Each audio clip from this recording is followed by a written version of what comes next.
Productive Pastor 76, 5 ways that CliftonStrengths affect my ministry productivity.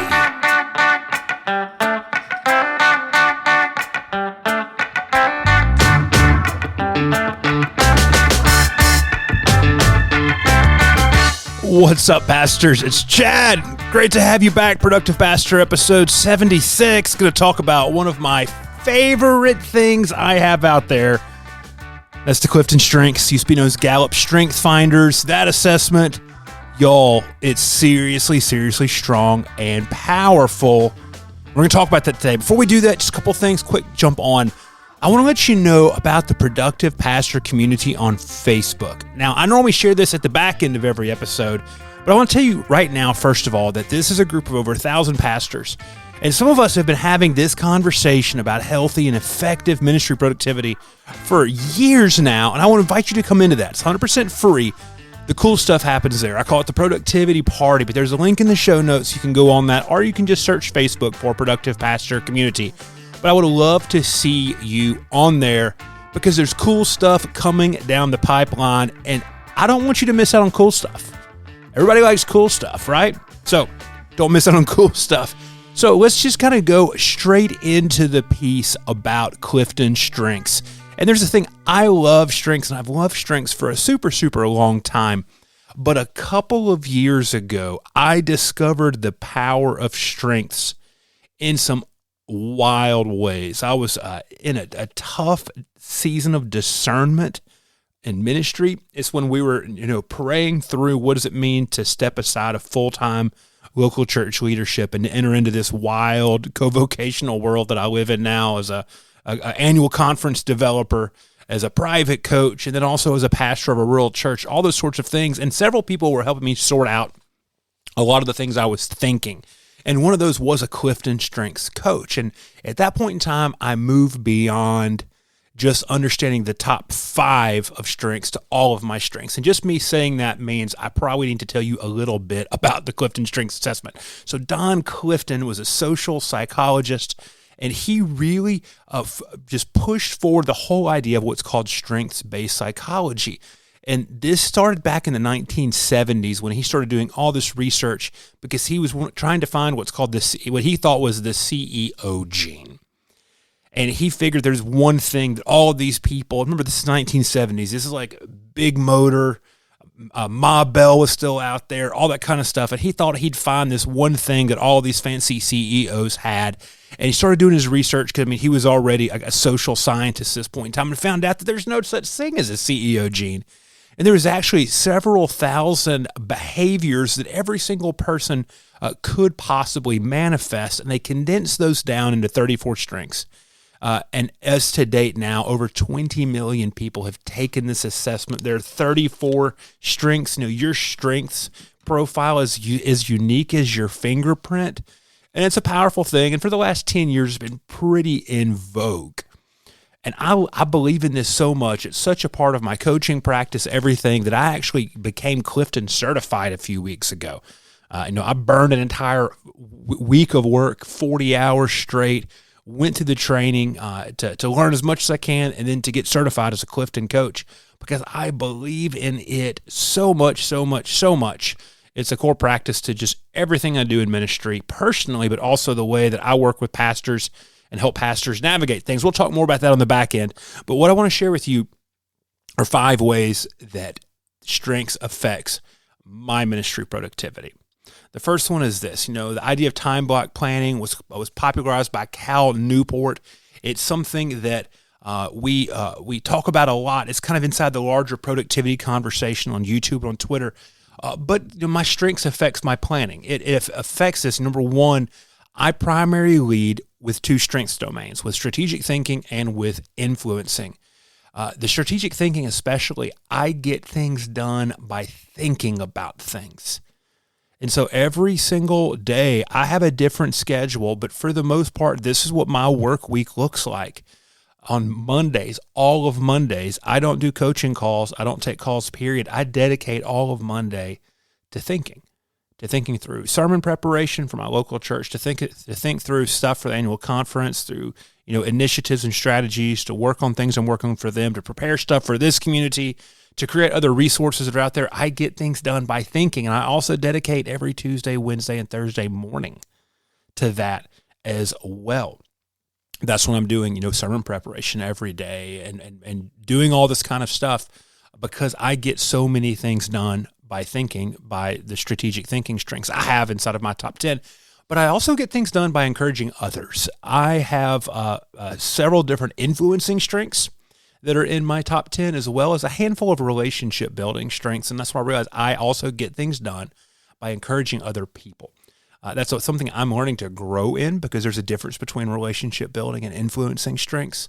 But I realize that so much of the things that I have to do, that the ability I have to encourage other people is huge. And so when I'm on the road, which I'm on the road a decent amount now, or when I'm not necessarily on coaching calls, but I'm on other sorts of calls with other pastors, I realize the most powerful thing I can do is to make sure I have the space to encourage other people. So this sounds kind of crazy, but I try to schedule a couple of calls at least a week that are not business related, not coaching related, anything like that, just to encourage those folks, because that is a massively important thing to me.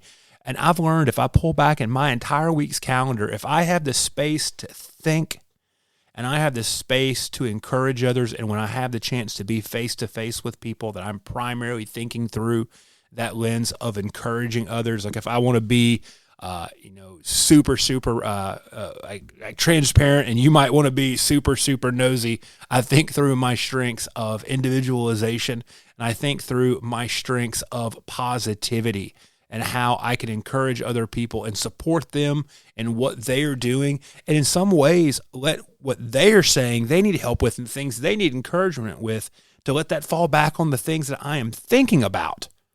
That can be huge and super powerful. So the first thing, the way this affects me, is I get things done by just planning my week and my work according to my strengths. The next thing is this: I plan things according to my energy levels. Now, if you've had the Becoming Productive course, I talk about energy like crazy inside of the Becoming Productive course, and I understand my energy through those lenses of strengths. And so I think back to what I allow myself to do, what do I not allow myself to do. And a lot of times the ways that I might feel funky, or I might feel tired or discouraged, that sort of thing, I can rectify all of those things by understanding my energy levels. And so I think through my work day according to energy. And I know that, sometimes while I get things done by thinking in the mornings, if I have some stuff like this today, I'm recording this episode at 4:15 in the afternoon. It's a time where I am normally not that excited and active, and my mind's not well. I know that recording the podcast always just throws me into a great mood. And so I think through my productivity according to my energy levels. And if I need to change my day or change my vibe or all that sort of stuff, I know I can begin thinking through that, knowing that certain type of work does certain things for me. Carey Nieuwhof talks about this as green, yellow, and red zones in his book, At Your Best. I talk about this a lot in Becoming Productive, and in the first season of the podcast, with the idea of the ways that we sort these things into energy-based tasks. And so that's a huge thing for me. The third way that strengths affect my ministry productivity is, learning how I work. And that's been just the absolute biggest thing, is learning how I work. And this is where this kind of comes into play. I've talked back in several episodes ago about conscious competency theory. And I love the language of conscious competency theory, because it helps us as pastors understand when we need to grow our vocational ability, not our love for God, not our spiritual depth, none of that kind of stuff, but just our ability to work. Because one of the tough things about ministry is most of us don't get management courses, or we don't get courses on running good committee meetings and seminary, all that kind of stuff. We have to learn that on the job, and conscious competency theory really helps me identify, where do I need to learn to grow? Where do I need to learn to level up for the sake of the ministry that I have in front of me right now? And one of the ways that strengths does this, and I do this with all my coaching folks I coach with, but we talk about strengths in the terms of a basketball team, because there's 34 strengths, And most people have what are called natural strengths. They'll go number 13 or number 14. And what this does is this gives you your team. Now, when I worked back with my friend Kathy, the strengths coach, a few years ago, she explained this to me in an analogy of a basketball team, that you are the coach of a basketball team. And there are 5 players on the court at any given time, but you have a whole roster to choose from. You have a whole group of people or group of strengths to choose. This is the best thing to be activating right now. And I've learned so much by realizing there were vocational situations of frustration where I was simply bored, my energy was low, and so I began activating certain strengths that I felt like could give me a quick energy bump. The story I tell all the time is we were in the middle of a meeting talking about finances and talking about some staffing decisions. It was getting frustrating, and it was getting tough. And I realized at that moment, I have always gone to places of vision and future in these sorts of situations, which isn't odd or uncommon. My number 1 strength is strategic. My number 5 strength is futuristic. That's kind of my natural go-to. That's where I go to. That's the play I always play. But I realized somehow that somebody just needed to kind of interject something very, very different, and we had to find a solution now. And my posture changed in that moment. And I activated my 10th strength, which is command, which I still am learning about how I activate that strength. But the whole mood changed completely. And I realized that for years, I've been going into meetings that need to be about like business in front of us and thinking future, thinking strategic, thinking vision, all of that.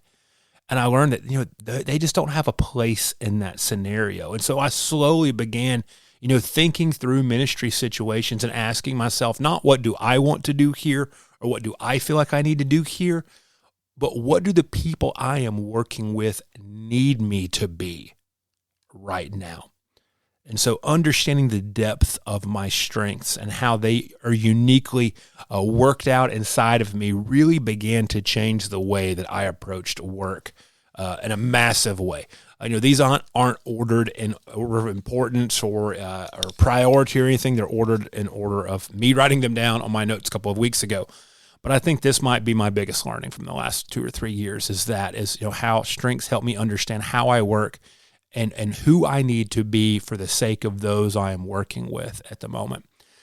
Closely related to that, number 4, how I adjust to scenarios. I told you earlier, I have meeting Chad now. I know that, depending on what meeting we're going to, there's a certain version of Chad that needs to be there. And these are highly in my strengths and who I am. Sometimes I go into meetings now and I need to be data Chad. Like my strategic strength comes out, but my learner and my ideation come out. I also have maximizer. Maximizer can get me into trouble at times because maximizer always thinks things can be better. One time I got called, I got told I was being a little bit anal over something, or I was a little bit too detail oriented. I absolutely was micromanaging in the scenario, all of that. And I realized those were all like dysfunctional versions of my maximizer coming out. But that can come into play. Do these group of people, they need data Chad?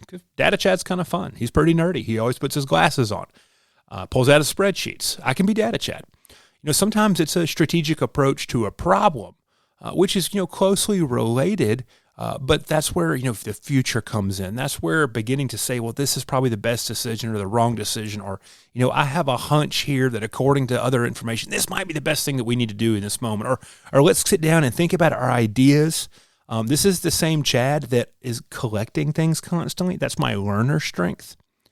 And then another Chad that can show up in certain places is positivity and individualization. This is relationship building Chad. This is where I realize that my job here is to keep everyone focused on, the future could be great, and this is what could be, and this is how every single person around this table or in this room matters deeply to what we need to do. So let's all find our own unique scenario. One of the ways I've learned to adjust these scenarios, it's related to number 3. These number 3 and number 4 are pretty close related. Is this idea that sometimes people come to me with a problem, and my natural impulse, if it's a church thing, is to begin strategizing and realizing that sometimes I just have to comfort them. Like I don't need to give them a solution right there in front of me. And it's through strengths I've gone back and looked at so many different relationships and situations over the last 15, 20 years and realized, hey, that might have been why it worked great. Or this might have been why this did not go over very, very well. I love strengths because strengths give us handholds to talk about personal development. Back to that conscious competency theory of us, moving from the space of conscious uncompetence, of I know what I don't know, to that space of conscious competence. Well, I know what I know. I know what I need to be working on. I know how I need to be focusing. And strengths just give us a grammar for that and a handhold. Imagine you're climbing up a mountain, and strengths shows you where to put your hands and your feet, how to progress forward. And the last one is this, and this one's hitting really, really close because it's been happening bad all afternoon long, is this: strengths affect my ministry productivity with shiny object syndrome and finishing things. So my second strength is activator. Activators love to start things. I get so much energy off starting things. If I'm feeling down in the dumps or bored, if I can be at a very, very emotionally and psychologically low place, and if I can find something creative to start, I can throw myself back into a really, really great spot really quick just by starting things. This afternoon, I was procrastinating because I knew I had all the content for this episode done. I hadn't recorded it yet, and I've got some other stuff looming in front of me to take care of. It's all fun, but I love to start things, and so I've been having to avoid, starting new things. I've actually did a bad job at it a couple of times, all of this sorts of stuff. But now I have to realize, this is how I have to manage my energy levels, to find new things, to find new ways to get energy. And I'm learning, this is in the last 6 months, I've learned so much about this, is how I find joy in finishing things, in closing things out, in having things done at a development stage where I can hand them over to other people. And that's just in one aspect of my job. It's also helped me when I'm leading my local church to say, Chad, let's slow down. I spent years ministering among folks in my own age in a decent-sized city with very, very what I consider to be normal stuff. And for the last year and a half, I've learned what it's like to pastor in a rural area with folks that are almost all older than me, and the whole town is a lot older. And I've learned, thankfully, what it looks like to say, no, there's a different approach to this. And I'll be honest with you, going back to those relationship building strengths, the positivity, the individualization have grown so much. I've learned command because I've learned in a lot of these scenarios, I'm from a place that's entirely team-based. Everything is shared leadership. This whole picture. Now I'm in a ministry situation where they say, no, you're the pastor. You can absolutely make the decisions, and we will do whatever you say. So I've learned that command sometimes is the absolute best thing I can bring to the table, and that's helped me avoid the shiny object syndrome in terms. So I hope these strengths have been helpful, and this is just kind of a picture into the strengths lens. I've talked about this some on the podcast. It's not anything new or odd if you've been around for a while, but I realized a couple weeks ago as I was doing that training, strengths affect every single way that I do things right now. So let's do an episode. Let's share it about it. But this is what I'll tell you to do. If this sounds interesting, you're like, Chad, I would love to know about my strengths. I would love to talk about my strengths. I've got spot for 5 of these. But in the show notes, revchadbrooks.com/PPP/076, there's always a link to work with Chad or get coaching from Chad. If you want to do a sit-down one-time strengths session to go through your Clifton strengths, we can totally do that. So just click on that link. It takes you to a little page, and you can schedule a free 30-minute kind of exploration call. We can talk about what that looks like to work forward, and what the cost would be on that. I love strengths so much. I'd love to start making the time to talking more specifically with people about strengths and that kind of a one-time way. But thanks so much for being part of things, for always being part of Productive Pastor. This is one of my favorite things to do, is to come and share with you and then to interact back with you online and on social. I'm everywhere at RevChadBrooks. Also, come hang out in the Productive Pastor community, the Productivity Party. Talked about that on the front end, talking about it now because it's just habit. But it's where, hundreds of ministry leaders get together to talk about what does it mean to do this job well in a way that's healthy, that's sustainable, that's effective, all those sorts of things. So as always, thanks so much. Share the episode with a friend. You know, y'all, a big, huge help is like if you catch this somewhere and just send that link. Somehow our phones know that matters. That helps the podcast as well. So thanks again, and I will be back in our next episode.